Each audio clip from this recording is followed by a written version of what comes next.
All right, guys, welcome back to UFA 2023 here in Paris. Tekken 7 action. I am joined by my co-host. Is it? We call it co-host, my commentator. What are we calling it these days? I don't know, man. Co-commentator, co-host, co-cast. So there's a lot of things you could say, man. But yeah, with Bubsy joined here by K-Wiz, and we are back, man. We've done with the A pools. We got all the guys through in the top 24 on that side, and now we're gonna find out who's gonna make top 24 on the B side. So got a lot of games coming. I'm excited. Got some good players like Flower, Jodd in this side. So there's a lot to happen. Tibetano. It's definitely gonna be a good. There's a good selection of players here. It's going to be definitely going to see some high-level games, and I believe up on the stage when I'm just looking at it, we're going to have Drzoice. Yeah, Drzoice going up against SaltyLink. Drzoice, a Flowers teammate from yesterday. You know, so we got Sweden versus France affair here. Two players. I'm expecting, you know, they're here to have a good time, but also compete, man. Take a few names, you know. Obviously, with some of the players in their bracket, they've got to be a bit worried. Like, I'm talking to, I just see Flower there, actually. Talking to Flower yesterday and Drzoice, and like, Flower saying Drzoice is a bit new, you know, someone who's been coming up, but also doing well, though. You know, with that Master Raven, we saw it yesterday, so excited to see what we get today. I'm definitely, one thing I'd have to shout out Flower for, well, very well dressed. Always, man. Always well dressed for the occasions. You know, this guy's a sophisticated young man. Yeah, it's definitely doing a lot for his scene as well. I was actually speaking to him yesterday, and I was randomly, sometimes I dip into like playing match, I was randomly playing, and I came up against this player, right? And we just came speaking, I was like, GG's, and he was like, yeah, you know, I know Flower. I was like, yeah, I know Flower really well too. And he's like, yeah, he's really helped me like level up and just understand the game. Yeah. So there's another young prodigy coming up. He's very good. He's a rank player as well. Yeah, that's one thing I like about Flower, though. He seems to really want to help his scene grow and get improved there. So he's such a nice, dedicated young man. You know, we don't get enough of that these days. Well, I think I'm quite nice, personally. I don't think Drzoice agrees. So well, I'm sure he agrees. He's looking at you in disgust. He's looking. No, thumbs up, thumbs up. I think he's giving me the thumbs up, not you. But let's go. Julia, I think that's the first one I've seen this weekend. Hopefully the first and the last. I mean, you said it, not me. Starting off now, Drzoice. SaltyLink starts off crashing the party. Yes, don't want to be crashing these parties. Just falling on. Let's see what Drzoice can bring. Oh gosh, there's a little bit of the strings right there. Nice. While standing one gets the launch. Master Raven has some good wall carry, wouldn't be just shy of it though. Yeah, that would have done huge damage. Got a high wall spat just like while standing one, but doesn't get a capitalization on it. Nice delays the party crasher there. Knows that the parry could come. Raise drive spend. Huge comeback needs to be made, but Drzoice can't make it happen. SaltyLink with the first round. Let's see what Drzoice can do. Probably just he's played with a little bit more patient, I think. There's some of these strings that are getting caught counter hit at the last and just not blocking through the strings. Going out into lashing arrow, nice. G clef confirmed. Yeah, like I said, just a little bit more patience there, getting caught counter hit. Huge lively right now for SaltyLink. Drzoice needs to start working on his comeback, and it's coming. G clef right back, and the slide. Wow, that's a bit odd, but needs to be careful. Rage is available for SaltyLink. And is that going to fly over? No, it's Raven at the wall. It's Raven at the wall. The rage drive will just connect there for SaltyLink. That's so unfortunate for Drzoice. I was actually talking to Adamo yesterday. We was playing Tekken 8, and Raven rage out at the wall. It does connect, but there it's just so awkward and just now SaltyLink. Yeah, I just had a feeling. I just knew. I was like, normally with rage off this would work, but I was like, this is Raven. Yeah, it's Raven at the wall. It's just so unfortunate. But honestly, even sometimes I've seen it. It crosses up. Yeah. And now huge lively for SaltyLink. Drzoice, can he make the comeback happen? No, he can't. First game going to SaltyLink. I'm liking the Julia. Yeah, that was a little bit of a deja vu, because I think the round before that happened, it ended like that with a teleport, and it was a down 4. I believe it's down 4. So what are we going to do now? Drzoice taking some time to think. I'm still expecting the Master Raven to come out. Maybe a stage select, I don't know. Yeah, you know, even just going down to the stage select stream just to kind of cool off a bit. And just, okay, so we got Aiko coming up.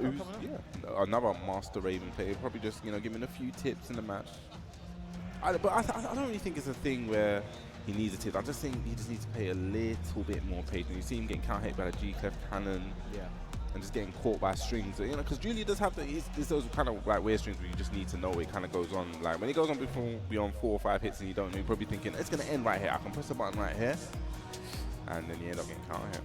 Yeah, I think number one, just probably some matchup unfamiliarity when it comes to Julia. You know, I just think there's some things he's caught looking at. The G-Clef, like you mentioned, has been counting it every single time. There's just a bit more patience, like you mentioned, because I think Drzoice has what it takes to win. Yeah. I think it's just, you know, I think the round count there is a bit more deceptive. You know, it was no rounds, he didn't get one, but like they were close rounds, so I think it is a bit deceptive. But this is, you know, it's the first game on stream as well. We forgot to talk about that. You know, you know it, man. Well, you're probably kind of like got rid of your nerves by now. But when it's, you know, your first time, you're new to this, you're new on the stage, this kind of environment is just a whole different situation for you. I mean, I say one thing, I think that nervousness never goes away, really and truly. Nah, you look calm, collected That's up on that. that's a facade. No, it's not. You're right. Let's see. The SaltyLink again with the counter hit. Yes, it's working. And if it ain't broke, then don't fix it. Definitely not. Again, I think SaltyLink has started off with a life lead every single time, but nice. You spoke of the patience. SaltyLink did not have it there. Going to be a sidewall, no wall split at all, but Black Hole closes it out. Yeah, I just call it Spinneroonie. I love that. You know, Booker T. Shout out to that, man. Shout out to Booker T. Oh, another counter hit there. Nice. That finishes it nice, but no, minus 40. Yeah, I was about to say that was the wrong punish. Sweet bang there. Nice again. I mean, Drzoice getting a lot out of delaying some of these follow-ups, right? Getting counter hits nice. Right the surfboard. So he needs to continue with this offense, but needs to be very careful. Get the punish. Oh no, again minus 40, but nice duck and punish. Perfect punish. Drzoice 1 round away from getting a match on the board. It's definitely what you said about a little bit of unfamiliarity right there. You know, leaving that damage on the board. First throw and arrow we've seen. Yeah, like you mentioned, the strings just unfamiliar. Nice. Okay. Nice. While Good standing one. See who's going to go for some Okazemi.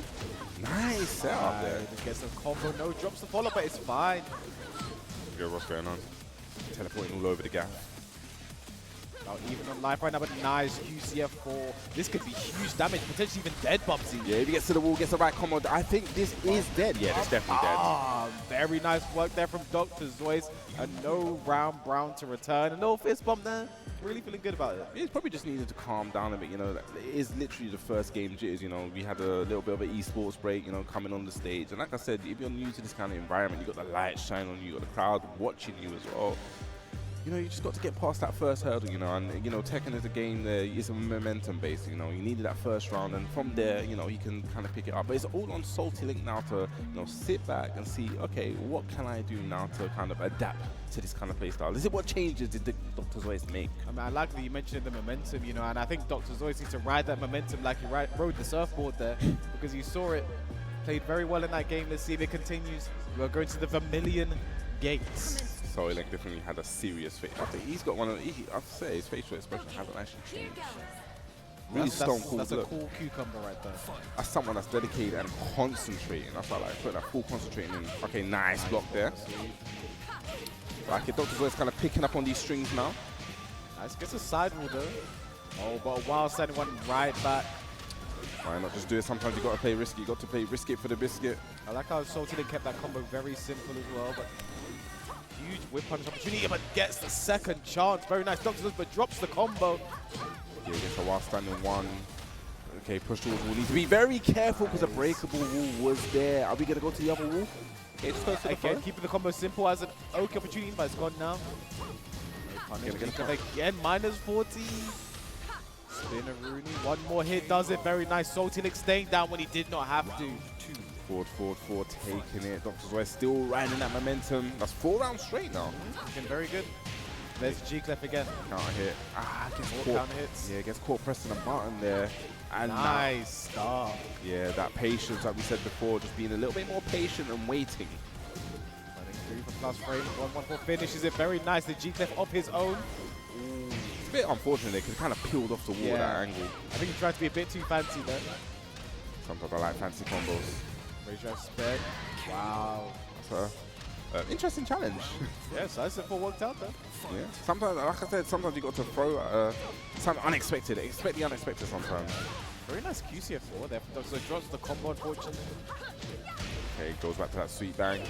Oh, nice. Forward 3. Very nice. Not going to get the wall done. I think. Yes, he is. Yeah, we are definitely going to get the wall. Oh my goodness. Nice combo. I think SaltyLink could attack there. Yeah, definitely. Okay, just playing a little bit more patient now, backing off, but needs to be careful of the rage. Rage available for SaltyLink while standing one. What's going to happen? Nice combo as well. Rage available. Oh, he's going to spend it. 1-2, down forward 1. Dr. Drzoice, 1 round away from taking the set. Like, he's just keeping up the pressure at the end there. It was very scary, though, because he was 1 more splat away. Nice patience again. Yes, you see he's adapting throughout the set now, realizing these strings. Okay, nice block. Didn't get a proper punish on that. Nice duck again from Dr. Drzoice. Going to be a good... Oh! I don't think expected that, but very nice adaptation. And Dr. Drzoice closes it out 3-1. Feeling very good about that, man. Big win. See Aiko stepping up. He's like, that was all me. Aiko's like, listen, that was all me. All right? I gave you the coaching. Gave him the cheat code, basically, man. Needs his acknowledgement, man. It was definitely something we saw the adaptation along the set, you know, before he's kind of pressing, but when he done, was it the forward 1-4? Yeah. He was pressing, getting counter hit on the second hit, and you know, so towards the end, he thought, you know, let me calm down, let me not press the button right here, let me just wait for him to commit to it and then duck. And you saw that, and that was kind of one of the things that really swung the match around. You saw him ducking a lot more of the strings as well. Yeah, and I think it was the patience, really, you know, from Dr. Drzoice to switch it up. I think when he decided to wait more on the strings, like on the 1-4, and then himself, I think he gave SaltyLink a taste of his own medicine. Oh yeah, you know, he was like, okay, I'm gonna start doing my own G-class. I'm gonna be delaying my follow-ups, and they almost always hit. So good work there from Dr. Drzoice to adapt and overcome and move forward in the bracket. Hopefully we get to see him later on today. I mean, that's what Tekken is all about, right? It's all about making that adaptation, you know, playing that game of chess, playing that longevity game, trying to defeat your opponent mentally and kind of get into their head on what they want to do and defeat them that way. It's a great game. It's not all about just pressing buttons on the screen. It's about, you know, the mental mind frame as well. Oh my god, I'm just seeing one of the players stepping up. It is Sauce Cocktail. He has returned. If you guys, I'm telling you now, if you guys missed the team tournament yesterday, I think this is the one person you needed to pay attention to, Mr. Sauce Cocktail. This guy might be the luckiest player on the planet. Like, he couldn't lose. It was his destiny to win. Like, there was no way he could have lost, because it was the same. He was down and out. Like, you know, it was like the final punch twice. You know, and then the magical share button. And again, my phone is on the... I don't know how that's going on, bro. No, so just if you guys did miss it, I'll give you guys a quick give them a rundown. Sauce Cocktail was playing in the team tournament yesterday. He was playing against Miguel. I believe it was Castaro, and he was losing. He was down 2-1, and he was in a losing situation. No, it wasn't 2-2. I think the round was 2-2. I think the round was 2-1. Was it 2-2? I think it was 2-2. Either way, it was final round for Sauce Cocktail. If he loses this round, he's done. He's lost. He's out. His team's done. And then the share button gets hit. There's the share button.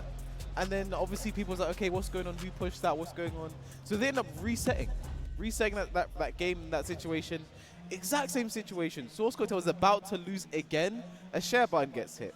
And at that point, I'm thinking, okay, he has to be pushing that himself. That's definitely on him. There's no way he's not doing. He's about to lose. But no, it turned out his opponent's pad malfunctioned, hit the share button twice in those situations. Sauce Cocktail went through, and then he won the next game, and his team won the set. And he kind of popped off and he was doing this. He looks like he's listening to EDM. He definitely like the way he dances and moves in the seat. I mean, it's obviously nice to see people having fun, you know. Oh yeah, 100%, man. You know, he's got the fist one. Yeah, he's probably not listening to anything as well. He's got the headphones on, so he's listening to whatever the game music is right now. Isn't it? This what's the theme track? You know, I've changed the music on my Tekken. I actually cannot remember the original jukebox.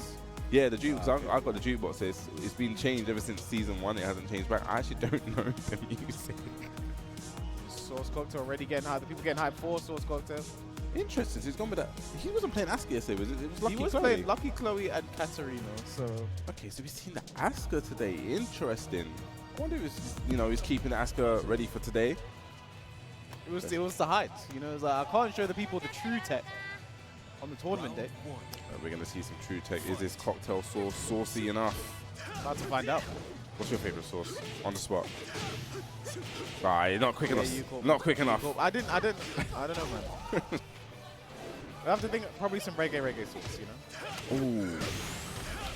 Speaking of. That was definitely hot and spicy, like the reggae sauce. Nice counter there, Babou, taking the first round. Maybe say, okay, could have got a little bit more there, but, you know. It's one of those fast moves that, like, by the time you blocked it, you're not ready to launch it. So you don't really see many Larses as well. Round start, lightning screw. I remember I used to do that in Tekken 6, but don't tell anyone. Well, you just told everyone. Yeah, but no one's no one's listening to me. Who listens to me? Nice up 4-3 count hit though. Extra damage because of the rage. Looking for an oh my. Everything just whiffing. Yeah. No throw break on the throw though. Babou. What a start. Quick 2 rounds. I wonder if we can see a character switch because it's not looking saucy, as you could say. I mean, the Lucky Chloe and the Katarina yesterday were definitely looking a lot better, but it's just the first game. Yeah. Well, we saw it last time with, in the last game with Drzoice. Okay, just shy of the wall here, but needs to be very careful. Breakable, bulky. Hey, I don't think we. Okay, side wall spat though. And yeah, Sauce Cocktail really. He got sauced on then. He knows it's like that. He's not moving like sauce, he's moving like mustard, bro. Is mustard even the sauce? Yeah, I think it is. Nah, it's not, bro. Usual mustard ain't no sauce, bro. Mustard is a sauce, no? Yeah, nah, no one likes that sauce. Do you like mustard? I'm not really a mustard fan. I only have it if it's forced on me. I'd never choose it. Like if someone's like, oh, I'm gonna make you a hot dog, and it's gonna have ketchup or mustard, I'll be like, okay. But like I won't say, can I have mustard, please? You know what I mean? Fair enough. Shout out to Ketchup and Mustard because they're doing name stuff over there. So they're probably just hearing us. They're probably like, what are these guys going on about? Like, why is our names getting mentioned so much? Okay, so let's see what's. I wonder if he's gonna go. So he has gone for the character switch. He's gone back to Lucky Chloe. I mean, back to Lucky. It didn't look nice. It wasn't a pretty game. It was like 3 rounds straight. But you know, let's see if we can bring the sauce, bring the dance back. Yeah.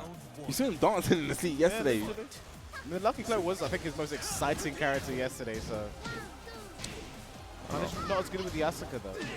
Yeah, you see Lucky Chloe hits like a truck. Tasty calling it Trucky Chloe, but it doesn't matter if you're getting launched with up, forward, 3. Big lightning stream. Not going to take the order. Goes for okay, and just the hop kick. Very nice. Look at the damage. Looking for a Cali roll setup, but the spring kick beats it. Rage available. Okay, goes for that low again, and hop kick once again. 2 for 2 on that. And the crowd getting a bit lively for that. I think I know who the fan favorite is right now. Oh boy. Look at the damage on this. He gets to the wall. Okay, could have got like, was it the back one? I mean, still huge damage able, but nice duck there on the string. Sauce Cocktail. He goes for low. Okay, counter hit, down back 4. Let's see if Babou can get something started. Yeah, sidewall's a bit awkward there. I think it just messed up his combo. And just like that, Sauce Cocktail, and the crowd getting really lively for this one. Yeah, just messing up the combo, those side wall spots. You need to be very careful and kind of adjust your combos. You don't want to be whiffing in that situation. Yeah. Oh my god, the hop kick. Every single time it's been knocked down, it has been a hop kick. Tries to go for a jump over, does not work out. Yeah, something Babou needs to pick up on. Just you know, these hop kicks are coming out. It's being quite detrimental to him. What you can remember as well is Lucky Chloe's hop kick is -15. One that launch in this game. Can definitely punish it. Lars can get huge damage off of that, but nice throw, unbroken. Going back to the first game actually, because Sauce Cocktail did have a problem breaking the 1+2 throws. Yeah. Just bringing them back out. You have to remember what worked. Yeah. Down for 1-3. It's definitely working right now. Dancing on them. Oh gosh, 10 hit. I've never seen Lars 10 hit. I would have got hit by all of that. I would have started panicking. They're going to get punished. And a hop 1-2 into hop kick. I don't know what gave Sauce Cocktail the read, but it worked out and he's already up. He's already feeling it. I mean, you know, I'm a fan of that kind of stuff. Like, you know, 1-2. Make them respect the thing. Sometimes you have to play that kind of dry, frame-tight game. Like, you know, like, respect me. You have to respect Babou me. Definitely has to respect Sauce Cocktail after that one, you know. 1-2 into a hop kick just works out. Again, huge risk, like I mentioned. Lucky Chloe's hop kick is launch punishable, -15. Yeah. But it seems to be all working. I like that, making the adjustment to Lucky Chloe, turning the game around, and it seems like Sauce Cocktail is riding. Say the full thing, man. Is it? So in the UK, we call it cocktail sauce, right? Yeah. Interesting. Are we backwards or are they forwards? I don't know. Maybe this is just a Sauce Cocktail specific thing, right? This is just him that does it. But let's go. 1 game apiece. One. This is the move on in the winners round, round 1. Yeah, and again, the hop kick. I think that's 100% conversion rate. Basically, yeah. He's been down for 1-3. Babou is not ducking or low power in the second of the string. Drops a combo as well. I think it's getting flustered. Sauce Cocktail is in his head right now. There we go. Let's see what we can do. Lars has good wall carry, but again, this is definitely 100% off kick. Okay, down by 4. Are we going to see it again? Oh my god. We both asked the question. It was answered. Sauce cocktail the hot kicks. It was answered before I could get it out of my mouth. And there is a big caliber going to be huge damage right now. Use a combo very simple as well. Massive damage. Babou in big trouble. Definitely big trouble again. Perfect. 7 golden letters. The character switch paying off here for Sauce Cocktail. Okay. Up 4-3 at the beginning of the round once again. Gonna get punished. Nope. Okay, down by 4. Guess the counter here should take this to the wall. No, again, doesn't. Spike. Nice. First time the hot kicks blocked. Punished perfectly. I think the wall's awkward there, so he messed up his combo. Okay, new tactics. He's back to the corner. Needs to be very careful. Needs to be careful of the hop kick. This time getting out of there. He did it back to back. Down forward 1. Okay. Down 3. It looked like to take it. Babou stops the bleeding just a tiny bit right now. Definitely. I like it. They both backed off at the beginning of the round. It's either lightning through or hot kick on one side, you know, like. Okay, nice block. Finally blocks it there. Now back 4. Okay, gets a punish as well. Nice. Forward 1, down for 1-3 again. Lightning screw. He doesn't get a full conversion though. Goes for the low this time. Oh Goes for the mid. Complete mix up there from Babou. This combo isn't going to be the round, but it's going to be very close. Needs to be careful. Oh, man.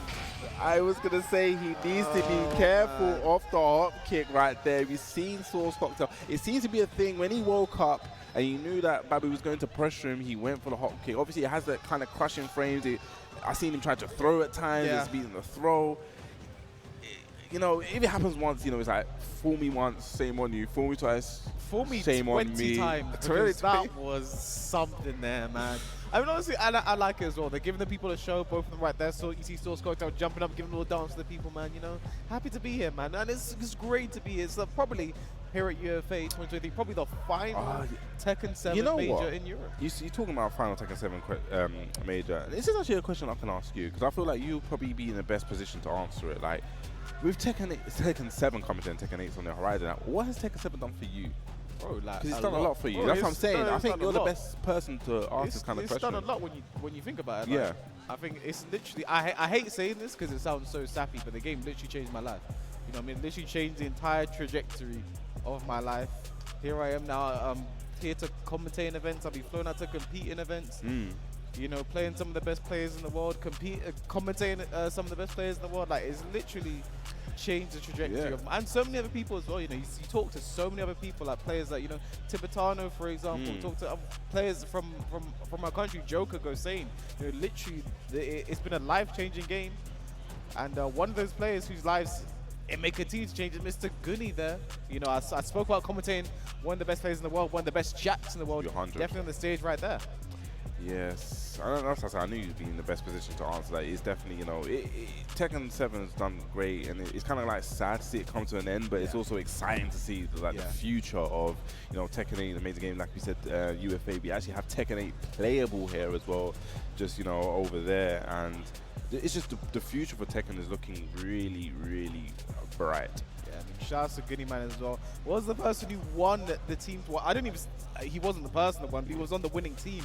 You know, he gave his team the reset, put them in position to win, and then pushing Ryu close it out. Yeah, with the OCV. OCV of his own, man. Like, that was a very entertaining, exciting set. He did not see the team tournament yesterday. I highly recommend going back and watching that. So we have, even though I just spoiled the ending. Yeah, about to say it's a tiny bit, but even the matches beforehand, where you got to see the share button shenanigans. It's entertaining to watch. But yeah, we got StarPlatinum, not a player I am familiar with. Actually, no, I think ages ago in the mix-up I may have played this guy. StarPlatinum. I think so, just in casuals. You don't recognize the name? I don't recognize the name, but I just recognize the Kazumi. You're not a JoJo fan, obviously. That reference went way over my head. JoJo's Bizarre Adventure. It's a reference. StarPlatinum. No. You don't get it? That's okay. I don't really like the anime stuff. It's not for me. I feel like I will forgive this you. This is like the water situation with SmackDown again. It's like I feel very attacked. Listen, I will forgive you, Bubsy, but I can't speak for the fans. But getting into now, Kazumi versus Jack. Are we in season 1? I mean, yeah. I'm telling you, right. I was the one that said before everyone knew that Kazumi was, because everyone used to say Kazumi was bad because she didn't have a knockdown low. But I said, hold on. I don't think this is the case because everyone's like, oh, she's kind of bad. I was like, bro, when you get hit and you're in plus range like that, with her toolset, it's very scary. Even it's very basic, it's very scary. I mean, Season 1 Kazumi, her down forward 1 hit range 2, 3. Forever, it hit forever. You know, 1-1 was so good, -1. And I mean, I don't think we can talk about Kazumi because Guni does not want us to. As he takes that first round very fast. I mean, Jack is a character of my own heart, man. I've been playing this character forever. I mean, I'm excited to see. I love playing him in Tekken 8, but yeah, Tekken 8 Jack. I mean, that is a new character. I think the newest Jack has been from game to game. 100%. In a long time. It's very, very refreshing. It's no longer now I'm just doing the same jab, down, back one. You know, okay, windmill punches. Nice. Gonna get wall splat as well. Bum, bum, bum, bum. Max damage combo. Okay, nice punish. Yeah, forward 2, forward 1, 1 need to duck. Yeah, people aren't ready to duck the second. That's still. I'm still happy. Down forward 2 from downtown. Gonna get the wall here. This could be dead as well with a shoulder. Big work there from Gunny. 2 rounds straight. Using that boulder of a shoulder right there. Boulder of a shoulder? Yeah, boulder shoulders. I like it. Okay, nice whip punish there. Goes to the down 2. Gonna go for the Tony the Tiger. Oh, there you go. Tony's down now. Okay, swings forward. Shot. Tombstone not broken. Okay, what's the Okazemi here? What's he gonna do? Okay. Wow, goes for the 1. StarPlatinum at the tech run away from that. Yeah, that's a good read there from StarPlatinum. Okay, using that jab pressure. That's one thing you really want to do against Jack. You really want to stick to him. He doesn't need to have that many tools to kind of get you off him. And I feel like Kazumi's jab and down from 1s will be really good in this match. Oh, nice. I think Gunny had a real read on there. StarPlatinum pushing the button there. The down forward 1 goes for it, gets the counter and gets the first game. Yeah, ending it with the blue start, just styling and profiling. I think Jack players that still do the 1 impressed me a lot because it's unnecessary now, pretty much. Especially after Jack came on. It's completely unnecessary. You do not have to do it. You know, as a Jack player myself, I actually don't like that they made that change. I like the execution and doing it and. Oh gosh, talking about doing it. I mean, I love it. Round start down 1+2. I'm all for it. Nice punish down for 2. Oh my gosh, still going for it. Can Kazumi get a punish on that? On the 1, I don't think so. Forward for 2, maybe. Yeah, it's a weird one. You don't see Kazumi's that much to even test it out. Oh, he tried to whiff punish the down forward 1. They're Gunny just showing he's on point, but just a little bit out of range on that. Again, trying to look for that count hit again.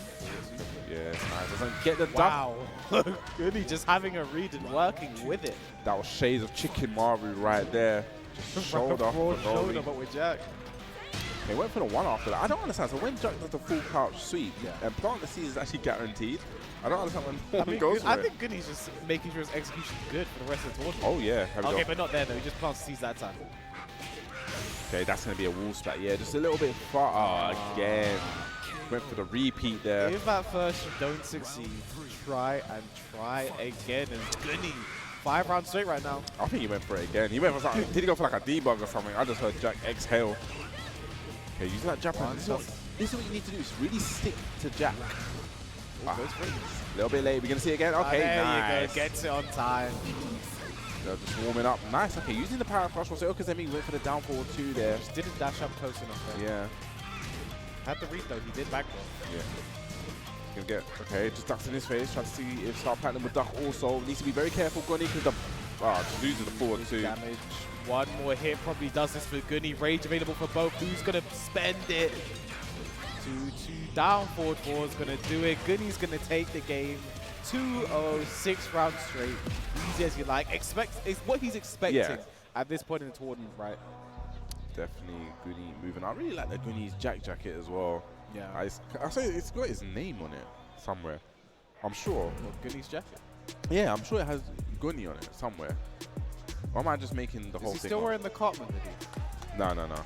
He's wearing a UFA hoodie. Talking about UFA hoodie, we got that great UFA merch, you know, in the venue as well. I think there's like a website to go to as well. You can get the UFA merch.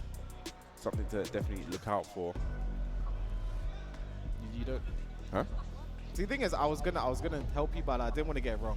Oh. So I was gonna say something, but I didn't want to get it wrong. So. I was like, yeah, there we go. You got the QR code. Shop.ufa.gg. Is that what you're trying to remember? Yeah, I was trying to remember because I knew shop UFA was. Is it GG? Is it? I don't know. just looking at me like I knew the answer. I was looking at you like you knew the answer. But yeah, definitely, you know, you scan the QR code there. Look at all the merch. They actually have it on sale in the venue. I actually have a t-shirt, a UFA t-shirt, man. Good quality, something that I like to wear. I need to get one of those. You do need to get one of those. I think years ago, this is a random story. Yuki had one and I had one, the same color, and we actually went to the gym and we done like a pretend like before and after video. Like he had the bench on the bench with the dumbbells. It's like, you know, when like the two videos are spliced together, Yeah. then The guy just gets me, up. and then there's me on the, yeah. Fun times, man. This is the love that Tekken 7's brought, man. You know, many friendships. I've developed many friendships and traveled a lot and met many of these players and seen their journeys. It's actually been quite amazing.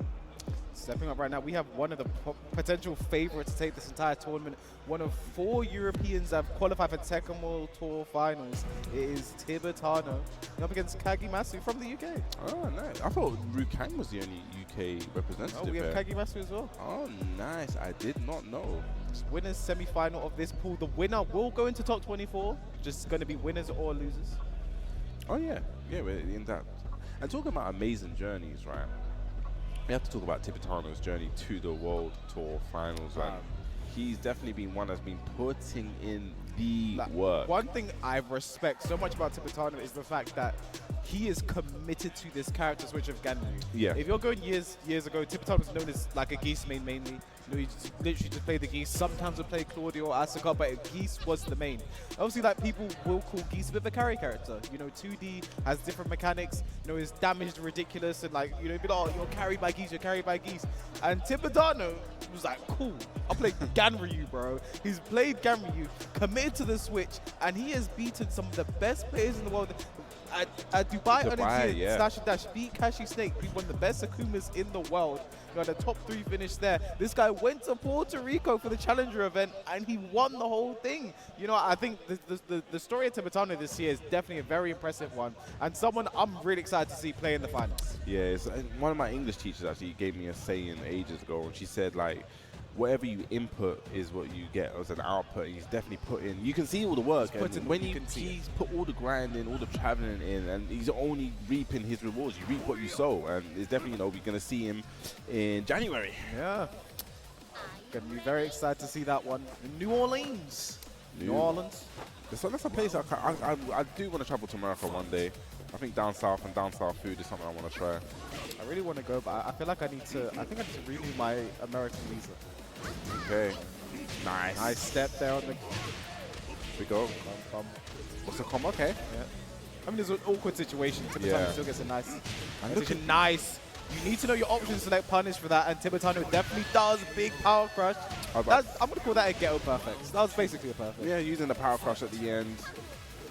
And again, you see it. You cannot test Tibetano's knowledge. Going to be at 1,000 palms. Very nice work there. Huge damage for Tibetano, keeping the pressure on.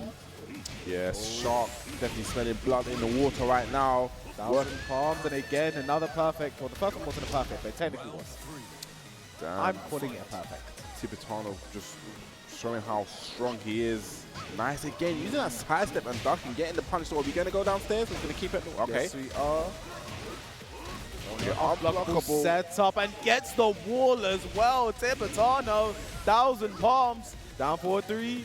Down forward 3. And the down forward 1-4. Excellent work there from Tibetano to take the first game. And she's just laughing. Kagimasu just laughing. She's just laughing. I mean, Tibetano looks like he's got his game face on, serious. I mean, this is what it takes to be a champion. No mercy at any time. I mean, like you said, you cannot test Tibetano, his journey this season. Probably one of the standout players for this season, I'd say, like, if you look at the talk on a whole globally. I think if we had, like, Tekken Awards, like, if there was someone to vote for, like, most improved player, for me, it's Tibetano. Yeah. I mean, I don't even know if it's an improvement or just, like, the fact he's been able to travel, right? I think it's a bit of both. He's definitely been grinding a lot more, and I've seen, you've seen the improvement. You see it right there. He just knows his options. Yeah. He's just ready for the situation. He's so aware. Kagimasu picking the infinite stage now. Let's see what this does. Yeah, I agree. You know, I have a little bit more space to kind of like cool down Tibetano's momentum, but as I said, that was a big counter hit. Doesn't like Tibetano stopping anytime soon. Okay, nice. I think it was a guaranteed back one there. And nice again, like I said, you need to know your options, select punish, and Tibetano does. Big Doskoy. Some side step, yes, we saw that before. Yeah. Tibetano ready. Yeah. Sidestep into the clap. You don't want to let Ganryu give you the clap. Is that only a UK thing that people would understand? I don't know. We'll find out soon enough. Nice. Look at the damage right here. The Kazumi just backing off as well. Look at the patience here from Tibetano. Okay, knows the options there. Time. Use the power crush. Gonna get punished on the power crush though. It's a double again, but nice block and punish from Tibetano. One round away from moving into winners final and the top 24. Yes. Just backing off again. Nice. And again, just showing that he just knows the matchup so ready there. Ducking and getting the launch, maximizing the pressure. Okay, goes for Okazemi there instead. Go for the damage. Down forward 1-4. And big clap there. This might be the round. I think this is the round. Oh, no, one more hit required. The magic. Kagimasu, can you make something happen right now? You have rage available. Just spend it. And goes for the slide. Does not work out. She's laughing about it here. Just happy having fun. You know, you like to see it. Six opportunities. Sometimes you just need some vibes. That's what it is. Sometimes you just got to do it, you know? So shout out to Kagimasu. That was winning semi-final, so quite impressive to get to that point. She's still alive, though, in the loser's side, so maybe can still get out there. But Tibetano now is guaranteed into top 24. Just has one more game to play to decide if it's on the winners or the loser's side. Okay, yes. So he's going to be joining, I think, the guys that qualified earlier. We had Rukang qualifying. Kang, Kicking Machine, Kalak, Daniel Mando. I mean, there's a lot of stacked matches that could be happening in that top 24 box. Definitely the potential there for it's going to be one of the best. Like we said, this is probably not probably. What am I talking about? This is the final UFA for Tekken 7. This might, I don't know, maybe. But now Tekken 7 at UFA. But speaking of favorites. Speaking of hometown heroes, one of my favorites to go very far in this tournament is Mr. Jodd himself. But he is going up against Flower. This is definitely going to be a heavy hitting match. You know, we've seen Jodd. I think last year with his, he's one of the players that improved so much when I say last year. Yeah. You know, and that run at the LCQ was amazing. I still can't believe when, you know, I think it was, who did he play?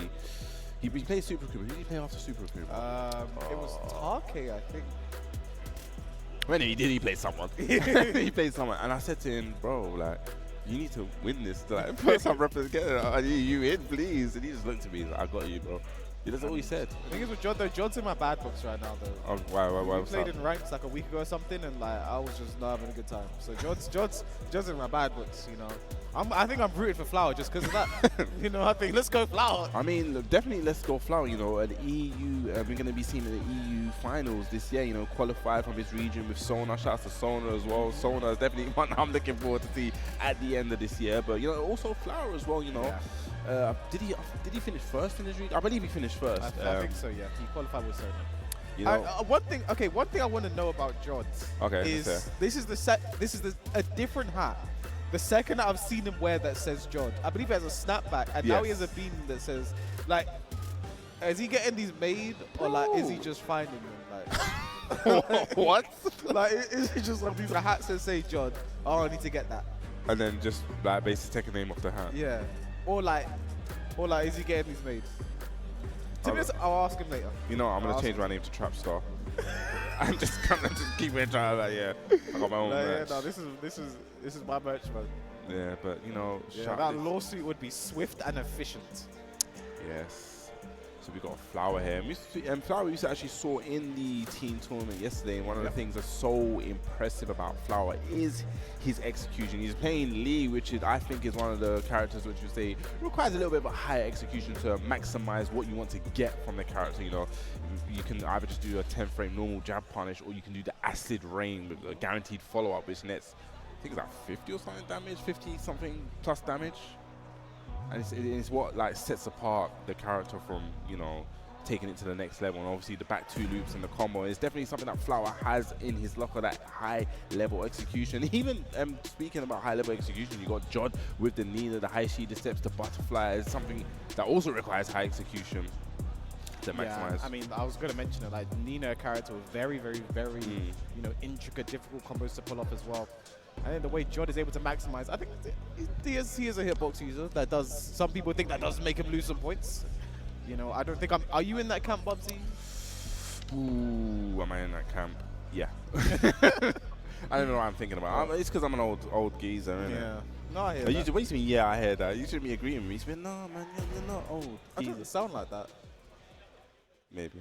All right, then. Either way, we're going to get into the game before me and Bubsy fall out.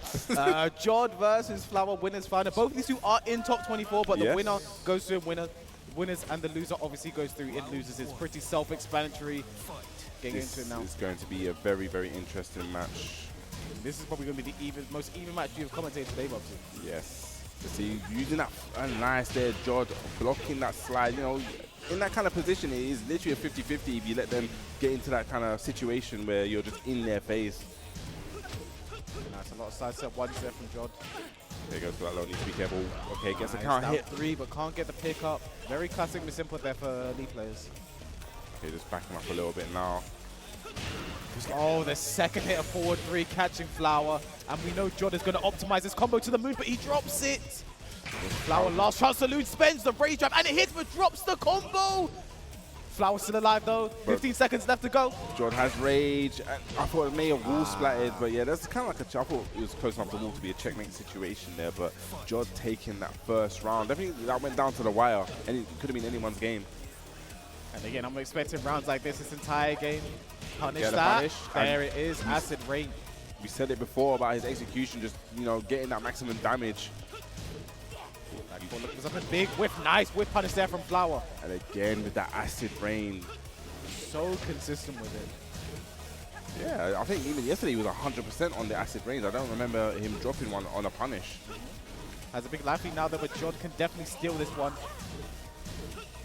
Okay, nice sidestep. Gets the pick up as well. Good work there from Jodd. This is going to be huge damage in the combo. Raise drive spent. Goes to go for Kazumi damage. Kazumi gets a flip over. Can open up your can. And you know what? You've got to let it rip at least once. You've got to try. You've got to see if they're ready because you're just not going to expect in this kind of situation. That's exactly what I was about to say. Sometimes, you just have to expect it. It's so obvious sometimes. It's just something that you're just not expecting. Well, not that obvious, but, I don't even know anymore. I love it. Just working on the lows. Jodd is really hounding Flower right now. Okay, just using the downfall one. Probably trying to stuff the lows out. Just keep Jodd honest. Looking for a launch. Both of them right now. Back four. Okay, lovely. Fishing for that counter hit with that back four. Next huge damage. Back four. And like you said, it's very hard to whiff punish as well. Oh no, can he get the pick up here again? Yes, he can. Rage is available, but I think he's going to keep it. Uses the pressure and perfect timing on the raise drive there from Jodd. Flower in trouble right now. Yeah, definitely catching him on the wake up there. And you see Flower just... I see Adamo stepping up there. What about commentators at this event as well? So definitely someone you want giving you some kind of words of encouragement. Yes, both from Sweden as well. Sweden compatriots right there. I wonder what he's telling him. I think he probably Flowers needs to slow it. You know what? It's one of those weird ones where I don't think it actually reflected the 3-0 all the way. Just like Jodd, certain situations just optimizing it. You see it again, saving his rage drive. And it's just, that was kind of like decision making there that really kind of changed the tide. No, yeah, I mean, it's exactly as close as I'm expecting this game to be. Like 3 rounds doesn't sound close, but like if you look how the games went, like you mentioned, it was, closer than the rounds do reflect. Flower just looking for a stage now to go to. I guess violent system. I mean, it makes sense. It is lead stage. Yeah, has that space as well. A little bit of space. Yeah, it's one of the bigger kind of like rectangular stages, and you have that kind of space.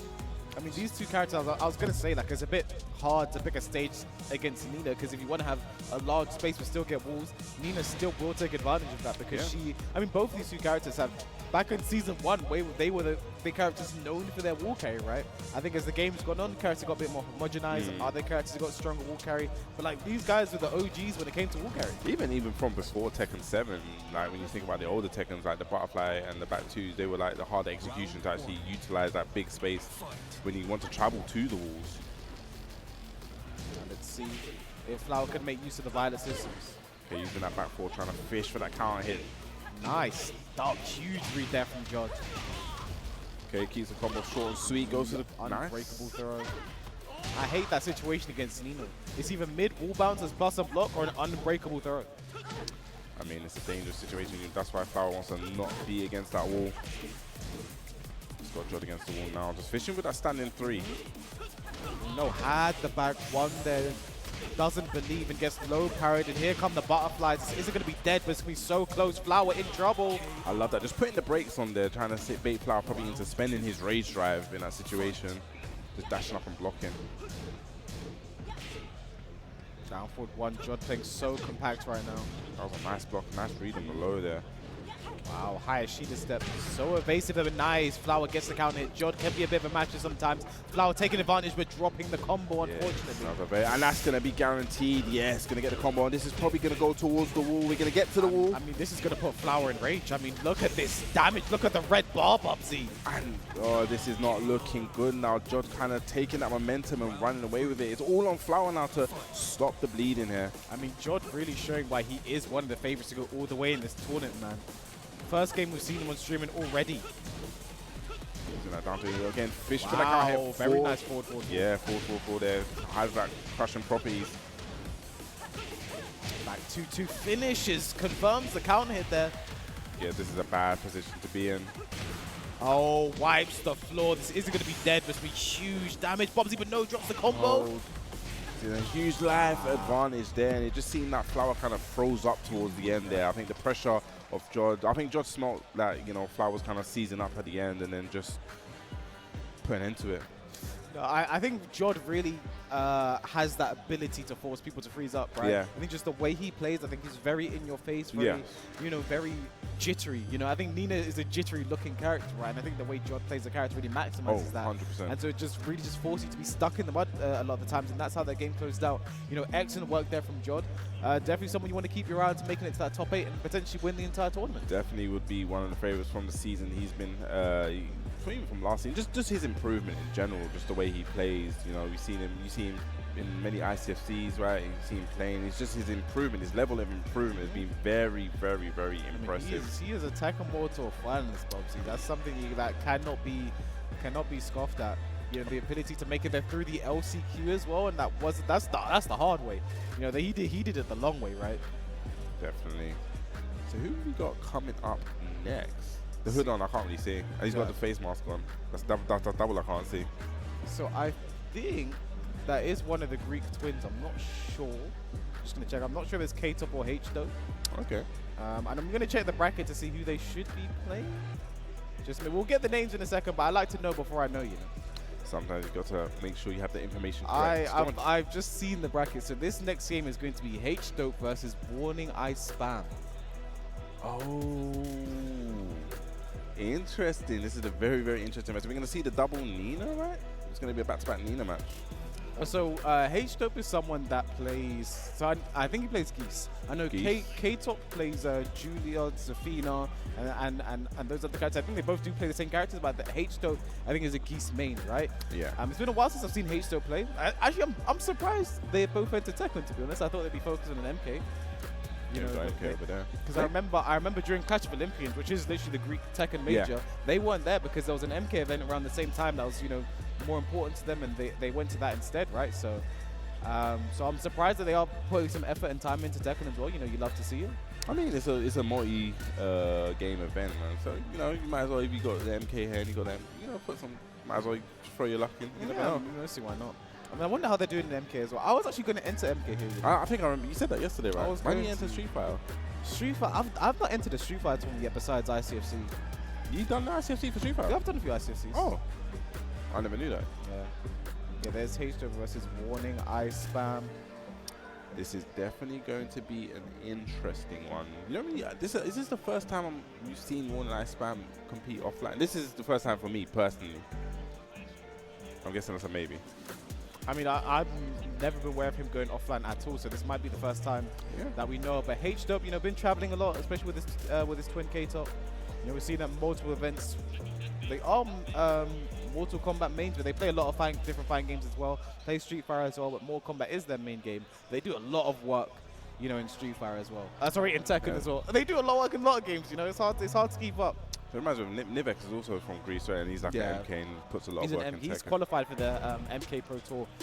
Yeah. I haven't actually. I don't know about this year, but a few times before he's qualified for it, right? So Nivek is definitely someone that is shows you can be a multi-game main. Yeah. I think it's the hardest for Tekken players to sort of go branch out to other. I'm trying to think. The only person that, besides Ryan Harder, I know I've done that and actually had kind of some sort of success is probably.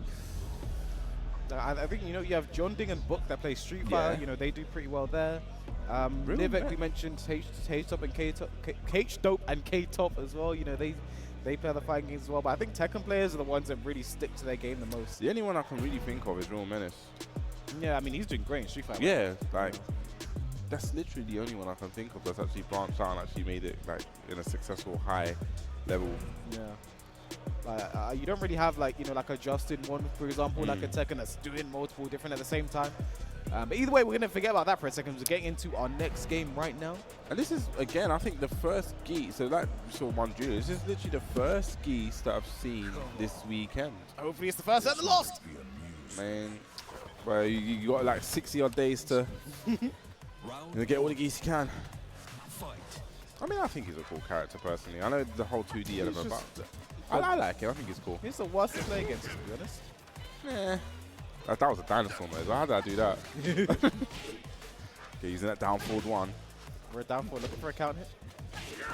Nice. That's a standing two. Back to the original wall bounce. Yes, that was the first one when it was introduced. In Season 1, Geese was the only character to have a wall bounce. Nice jumps the low, but doesn't get anything for it. Okay, plus frames. Okay, using that one jab and just backing off. Just needs to be very careful. Doesn't want to get wall splattered. Wants to get away from that wall. That's a big block there. Read there. There you go. We're gonna go downstairs. Okay, we're gonna get to the wall. We're gonna keep the wall. Oh no, doesn't get the combo. I mean, Nina is someone who is terrifying on this stage, right?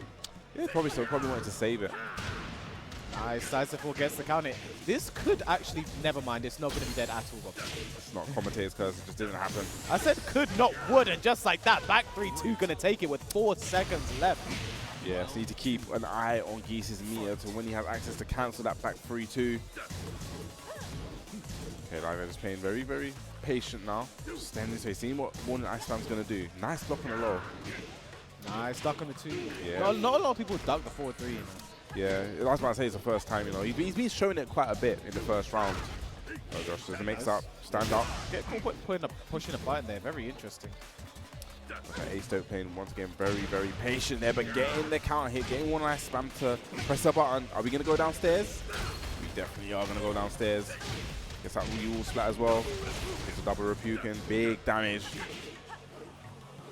And then once again, just easing off. Knows that one nice one has rage available, so needs to be very careful. I mean, I don't want H-Dope to get a bit too complacent right now. Like, you have the life lead, but it can easily go away. Big shot up there from Morning Ice Spam. That was just a whole sequence where everything just decided to hit. Yeah, I think H-Dope just got a bit too complacent with his life lead. And it happens very often, you know, you just expect them to expect to win. I have the life lead, right? This game can be sometimes very explosive, especially when that rage is available and the rage drive is available. The way the tide can turn in an instant, right? They're talking about tide turning. Speaking of it, Bubsy. You're going downstairs. Okay, almost there. I think he didn't expect to get a clean. Yeah, it was a bit of an unfortunate one. Okay, using that down for one pressure. Try to catch a bit. I was about to say, using the homing, that's a good option there. He knew that H-Dope probably wanted to get away from that wall. Finds the wall as well. Gets the wall bounce. Is he going to break the floor here? Yes, he is. Again, Nina gets so much damage out of this situation. Look at that damage. Does have rage available. Back 3-2, spends it. 10 seconds left to go. Can he make this comeback? It's possible. What's going to happen now? 5 seconds left, goes mid, 3 seconds, and then the jabs there. Warning Ice Spam barely staying alive. That was a brave challenge. That was a very, very brave challenge. Okay, down for counter here, very nice. Yeah, it's catching one out. That's the second time he's caught him. You know, just great timing with that button, catching the counter hit. We're going downstairs. All the floors are broken out. We're at the final level. Nice combo as well, 50% gone, and then gets the wall splat as well. Gonna be huge damage right now for H-Dope. This is one of the things that's so great about Geese. His convergence off axis is just so good. Yeah, it's so great, isn't it, Bubsy? Okay, just he tried to fly out there, but just putting him back on the wall, stick right there. Side step 3, down for one again, down for one again. Really wanting him to die. Nice block on the low, but doesn't get a wall splat. And the toe kick, final round in the first game. I was a bit scared that we was going to see deja vu there. Just see the, he's been a bit too patient in the end, but able to close that out. So yeah, final round here. Oh, counter here while standing 1. This is going to be huge damage for H-Dog, and he's going to start building more meter now. He might even build another bar for the end of this combo. Side step 3, there it is. It's going to be very scary. Has that back 3-2 on deck. Doesn't even need to spend it. Had the while saying 1 counter here, but didn't know. Nice low parry from H-Dog as he takes the first game. That was definitely very, very, very back and forth there. We got Jodd coming up. Yeah, need a prominent Nina player. Yeah. I wonder what he's going to tell him. What he's saying to him. I wonder if he's going to keep the Forgotten Realm as Jodd's well. just saying, bro, get a hitbox, man. That's what Jodd's saying, like, bro. Like, since I got a hitbox, it changed my life. You got to do it too, man. I mean, the way he's been doing the highest Sheeta step on those hitboxes, I want to see why not. So yeah, definitely does keep the Forgotten Realm stage. I would have done that too. Yeah, it's a very good stage for Nina. Is Warning Eye Spam going to start chugging like an engine? Let's find out. Nice low parry. At the beginning, are we going to go to the wall? Where's that wall? It's going to get a side wall start. Are we going to go downstairs? I agree here. Try to take out the floors as quick as possible. Okay, nice. Gets a punish there. Ooh, no break on the throw. It's the first throw we've seen. Uses the Ripuken to stop all that spam coming in, but needs to be very careful. He's backing up to the wall, playing a little bit too patient now. Down 4, looking for something nice. Low parry again from H-Dub. The reads are on point. That's the kind of like the low parrying, the low blocks is really what I was expecting from Warning Eye Spam, right? But then gets caught ducking for no reason. H-Dub with a huge life and closes it out. Yeah, there's definitely 2 very, very big call-outs there. It's probably something that he's not noticed with Warning Eye Spam's patterns. Okay, using that low again. Okay, using the lows again. Still, he's not deterred from using lows, which is good. Showing that he cannot be conditioned. I will still go for these lows. I'm surprised Warning Eye Spam is being hit with so many lows right now, honestly. Okay, bro. Nice break on the throw. Yeah, nice break on the throw again. Do it again. They say persistence wears down resistance. Yeah, I was about to say, I thought he was going to see a 3P right there. Jumps on in. I love the patience there from H though. More lows. Warning Eye Spam getting hit with a lot of these. Again, more lows. Again, more lows. Okay, that was a great throw break. That has good position here. Lets it rip. Good time. He's going to break the floor as well. Here we go. We're going to go for the single or double rip again. Just a single one for the opposite. Down forward 1, down forward 1. And another low to close it out. This is really surprising right now. H though on set point. Seems like he's definitely found his rhythm here. Okay, gets hit with the low. Nice. Gets caught stepping with the home in. Side step 3 again. Another low. Nice. Gets the wall flat. Breaks the floor. Gonna be huge damage right now. Okay, final destination. Gonna be. Ooh, that is the punish. Just a bit late. Yeah, it's a little bit too slow there. I like the presence of mind there from H. That wasn't prepared for that. Okay, down 4 again, trying to fish probably for that counter hit. We've seen him counter hit him so many times. Another low. Another count here while standing 1. This might be dead if he gets the wall. I don't think he can do it without it. Yes, he can. H though, making me eat my words. 2-0 of Warning Eye Spam. Great work there with the Geese. That final hit was chunk. I didn't even expect that. Yeah. That final hit was definitely chunk. I thought he was going to have the magical pixel there, but H dope. Great showing with the Geese. And it just seems like, the lows were really opening up more than Eye Spam in the end. Excellent work there from H-Dub. Moves forward into top 24 now. Just because there's one more game to decide if it's going to be winners or losers. That was the semi-finals, right? Yeah. Just have one more game to decide if it's going to be winners or losers. See K-Top there as well? That's his twin brother there. Oh, I need to see them. Oh, no, I can't see. I need to see them both. But yeah, if you want to see, but definitely if you want to see this, definitely scan the QR code to see the UFA merch there. Got some good quality stuff. I was saying to myself, I've got a t-shirt. K-Wiz needs to go get a t-shirt. I've been seeing a lot of the merch around as well. Like, it's really good stuff. So I really want to get my hands on some of it. And stepping up, there's no way this is the next game. It's going to be Hexmark versus Banbino. This is a match of French titans. This must be the finals of the pool. I believe it is the winners final. Yes. As I was checking pools, this was set up to be the winners final of the pool.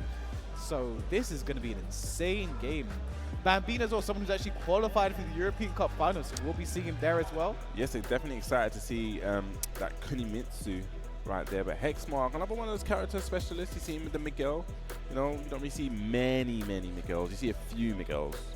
Like, it's just Sefi Black. Actually, it's a few Miguels. It's Sefi Black. Actually, there's a Spanish Miguel player as well, Teniente Pepino. He is really good. It's a new school player, because I think he's been around for a while. But like okay. he's like he'll be on, like mainly as well like ICFCs and stuff, running to him ranked a few times. Cool. Hasn't been playing that much recently, but he was someone who's really good with Miguel. So shout out to Teniente Pepino. Apparently that means Captain Cucumber. I wasn't asking you for clarification. I'm just saying, like, apparently Teniente Pepino means Captain Cucumber. So I'll ask Gang later on. But shout out to him, man. He was a really good Miguel player. Hope to see him again. And again, speaking of Miguel, that's a character that is most likely not coming back at the start of Tekken 8. So it's funny. Me and Spike were speaking about this yesterday, and I feel like Miguel is definitely one of the characters that I personally will miss. I remember my first kind of like seeing Miguel. I was saying the story to Spike, is the first kind of time I saw Miguel being played at a high level was Asim. I went to the arcade and I saw Asim sitting down playing Miguel, and the character really, just watching Asim play Miguel, it kind of like really intrigued me, because I saw like he's like a really heavy hitting hard baller with the back four at the time, the down forward one being 0 on block and transitioning into Savage. It was literally Savage, like, you know, down forward 1 on block. It was really like an open up a mind game there.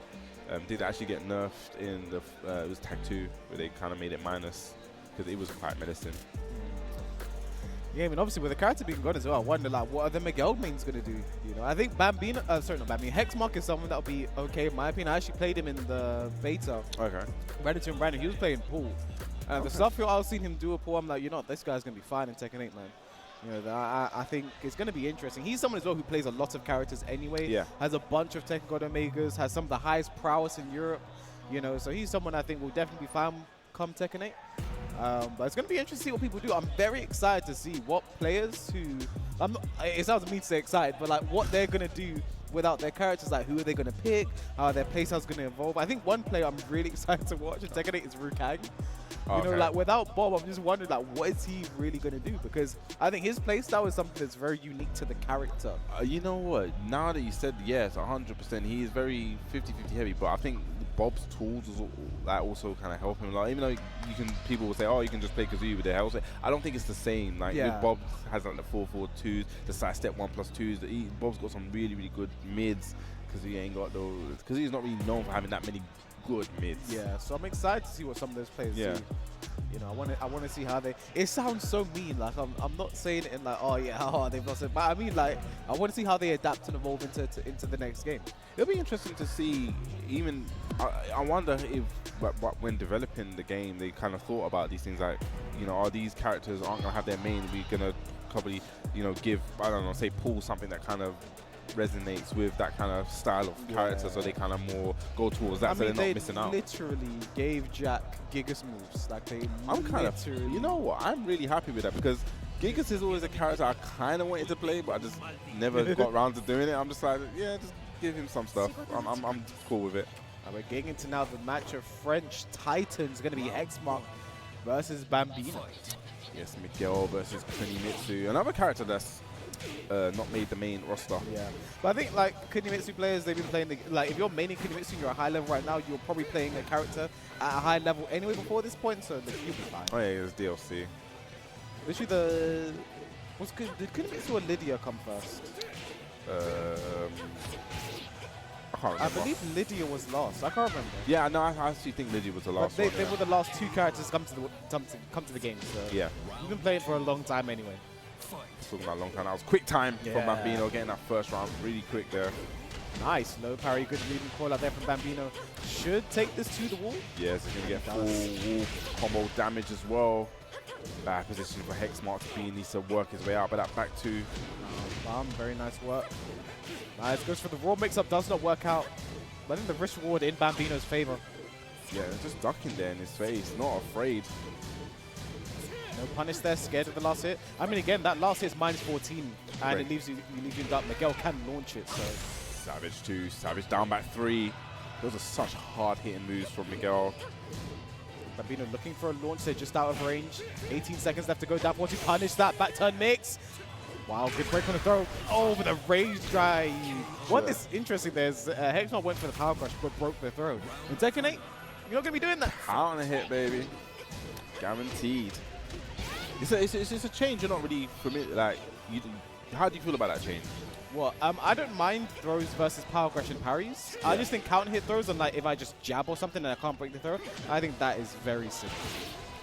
Yes.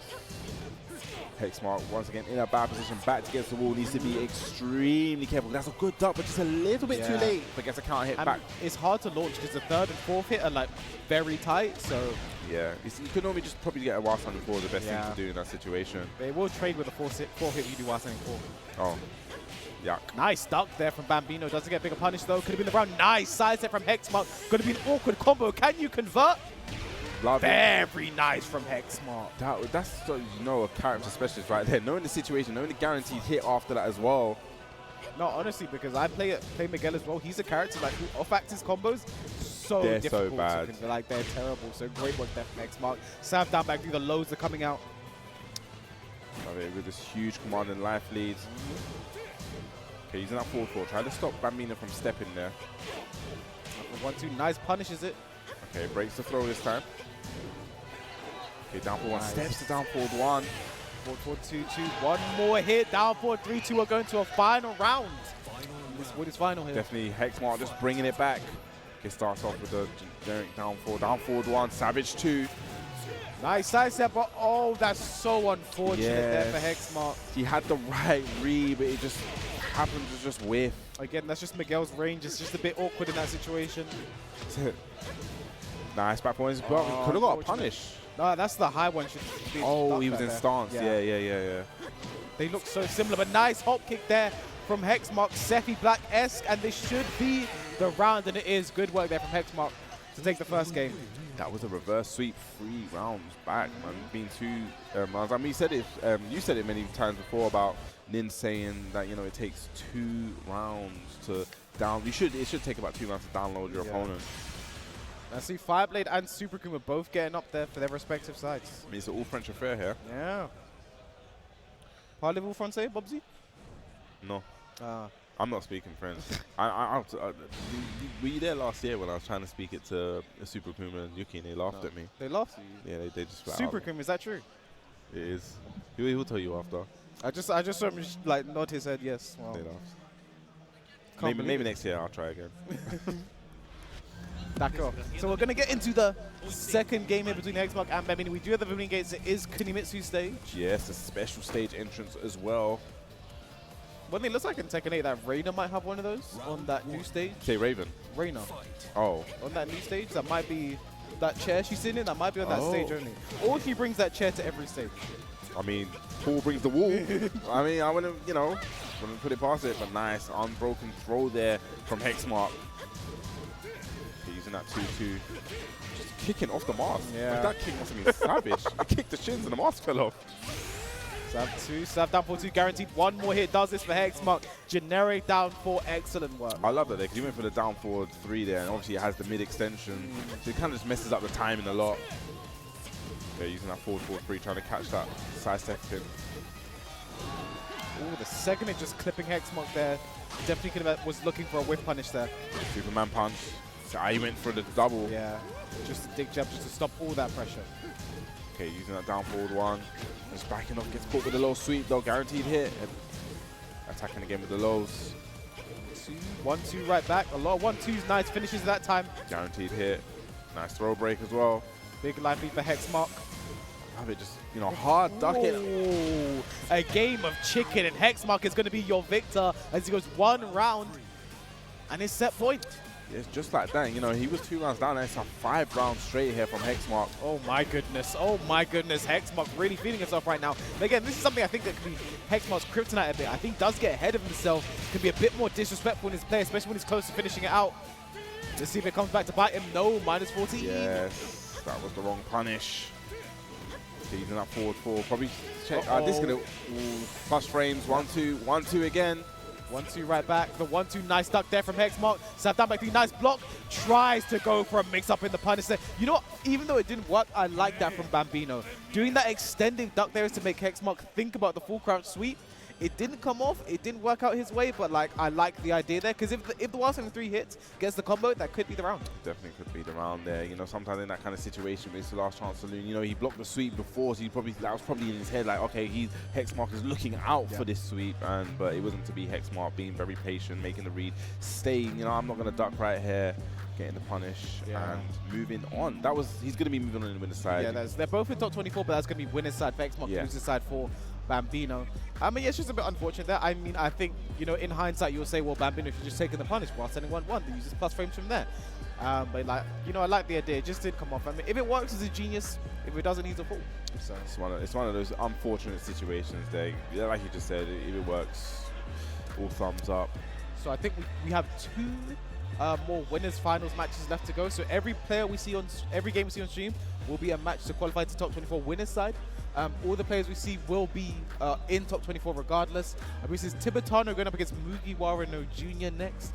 And I'm glad you said that because it's like a tongue twister for me. It is definitely it's a reference to what character? I know that's definitely a reference. It's a One Piece reference. I think. I don't really watch. I think it is because I think Spag told me. Yeah, and Spag watches One Piece, right? I'm not a One Piece guy, man, so I can't tell you about that. I'm sure the chat be like, yeah, it's One Piece, man. Well, you've not watched all 2,000 episodes. What's wrong with you, man? You know, like, listen, man, I ain't got that time. I got UFAs to commentate, man. I ain't got that time. You know? Yes. But they're both stepping up now. So Tibetano, I think the favorite to go very far in this tournament. He is qualified the Tekken Tour Finals, you know, and that's something that like not many Europeans can lay claim to, right? I mean, this is a great time for him to actually get his practice in because, you know, he's just qualified. So, you know, these kind of tournaments, to be in this kind of like environment, this kind of tournament setting, and, you know, the level here is nothing to be, it's not shabby at all. These are some of the best players in Europe that are in attendance. Like, and I like to see, you know, Tibetano here as well. Like, I think every player that's qualified for Tekken Tour Finals from Europe is here besides Joker. Which is, and obviously Joker's just come from a long bit of traveling, right? So I don't blame him for not being here, right? And he's also been competing and staying fresh as well. So these players also doing the same thing to prepare for like the last big tournament at Tekken 7. So you really do love to see it. And again, I like to see how it seemed that Europe's come along, right? Because you go back to the 2019 Tekken Tour Finals, Super Kuma was the only European to qualify, right? You know, back to 2018, it was Super Kuma and Galanda, Super Kuma, Galanda, and Fergus, and Tishimon, right? So like again, but the Galanda was LCQ. That was 3 that qualified in through points. This year we have 4 qualified in through points. You know, so just see that how far we've come, that level up from a lot of the players. And again, these are players that could have done it anyway. I just think they've been given the opportunity to travel and get out there. We're really seeing it now. Yeah, and you're talking about that. Even we can take it back even further. Just when I think about even from Tag 2 and 6, the way the European scene has leveled up, it's actually amazing because before it was kind of like unheard of like a European beating a Korean, beating a top American player, but now it seems like it's not even surprise no more. When I see it in the bracket, you say, oh, Kira beat this guy, oh, Joker beat that guy. Kira at the start of the year beating Chikarin, Ulsan, like what a performance he had there, man. But that's what I'm saying. It's like now when you see these things, it's not even. I'm not surprised. I'm like, these guys now have the capability, and with Tekken 8 also releasing at the same time on console for everyone, it's gonna be interesting to see how that plays out. Game 2 now, Tibetano versus Mugiwara Jr. The names are flipped. We will get that fixed.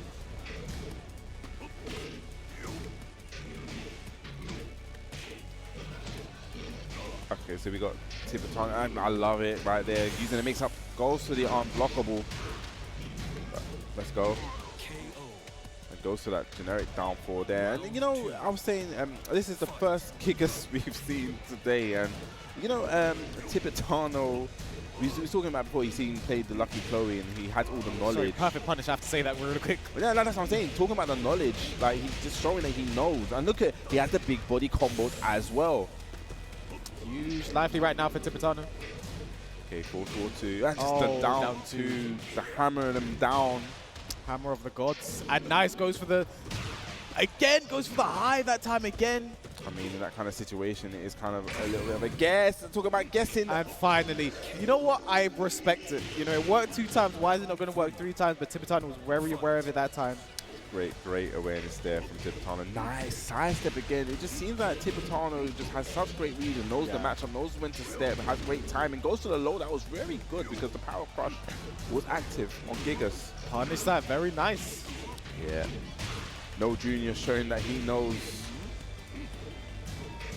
Okay, using that jab pressure, use those daddy long arms. Huge range in there. Full charge back 2 into the dive and the low as well. Huge damage.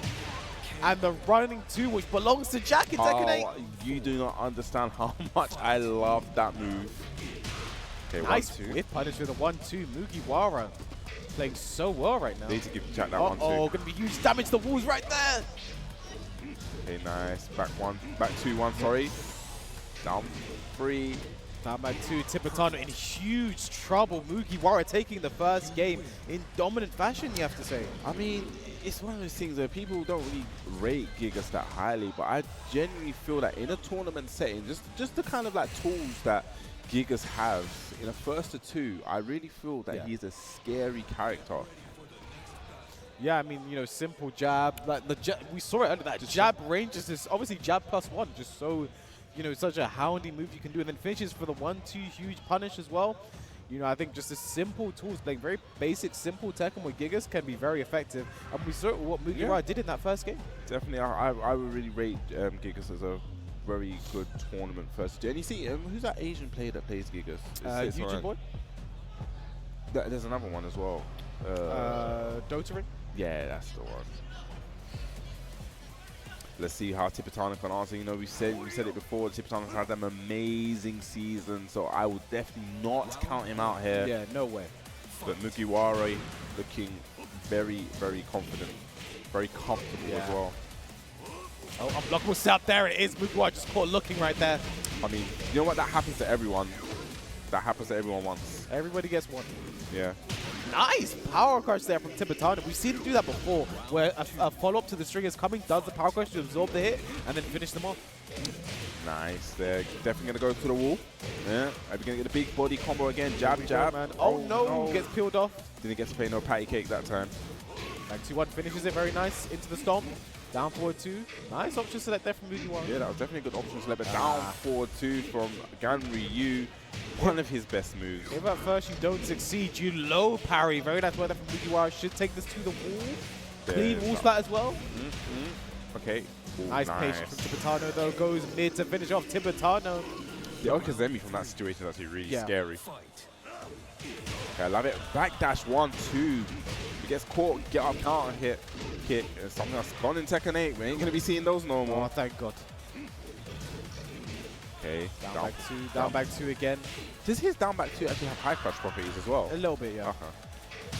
Okay, 4-4-2. Just running on in there. Oh, Tibetano. You know what? That was so scummy, let's be honest. He whiffed the down 4-2 into Rage. Let's be real with ourselves. Let's be honest with ourselves, Tibetano. You don't deserve this round.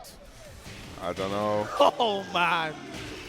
I mean, oh man, it's just one of those things where it kind of makes you have that sinking feeling. I've been there where someone's with something and they've done something, and it just kind of makes you like sink in your seat. I just like how he didn't react at all. He was just like, yeah, I do this. This is what I do. But it's the art of war. Something you just got to pull it all out. You know, you got to bring out those tactics. And I mean, it works. Tibetano is known for his rage outs, right? And that's exactly why. With down 4-2 into rage out, I'm stealing that one. Please don't. Please don't. If you do it to me, you'll sink me in my chair. Alright, nice. And the crowd really getting high for Mugiwara here. They definitely want him to win. He is the hometown hero. Yeah, down back 2. Ooh, salt up. Like it. Ah, no, late there. Yeah, just a bit. I don't think that would have worked. Down back. That looks like a good option there, the down back 2. Patty cake, patty cake. Oh, he tried to rage out back. I don't think he got him. Tibetano. Ah, finish your food. Okay. You know, that rage art is there. When I see those kind of things, it's like a situation where it actually breaks a player. I think that Tibetano is really in his head from that rage art. For him to do a rage art there. Yeah, there's that Mugiwara wanted revenge right there. Nice step on the forward 4-2 as well. Should take this to the wall. It's going to be a clean wall splat. Yes, it is. Here we go. Definitely needs to get his head back in the game. The walls are really saving Gigas in some of these combos. You know, finishes it. Nice. Punish from Mugiwara. Nice. Gets a clean wall splat as well. Punish. Yeah.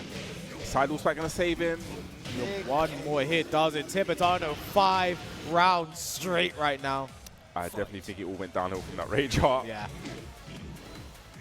Okay. Using that. Down 4-3.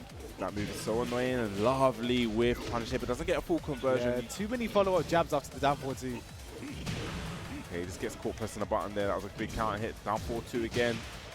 Nice. And this is definitely going to go to... If this gets some clean wall splat, this may be the end of the round. With the max damage combo, he's still going! Down 4-3, and just like that, Tibetano takes it 2-1. I mean, shout out to Mugiwara, though. That first game, dominating over Tibetano. He just managed to adapt, come back. Great work. It's kind of what we expect from Tibetano at this point, but... You know, great work. Like I said, I think it just all comes back to that down 4-2 with into Rage Art, and it's just one of those things where it just it does something to you mentally. I guess if you haven't played in this kind of environment and kind of tournament setting and at this high pressure situation, it really impacted him. You can saw it in the next round, especially when for that Rage Art. You could just see that his head was still stuck in the last round, and it's something that you can't do in tournament play. Yeah, I mean, and that's going to be the last top 24 winner side we get on the stream. But don't worry, Mugiwara will still be in top 24 just on the losers side. And just to recap, just going to give you guys a little bit of spoiler action, right? So our top 24, we're still waiting on one more game. It's going to be Gunny versus H-Dope. The winner of that will play Super Akuma. But we are going to have Daniel Mado versus Hexmark. Okay. Jodd versus Rukang. Exciting.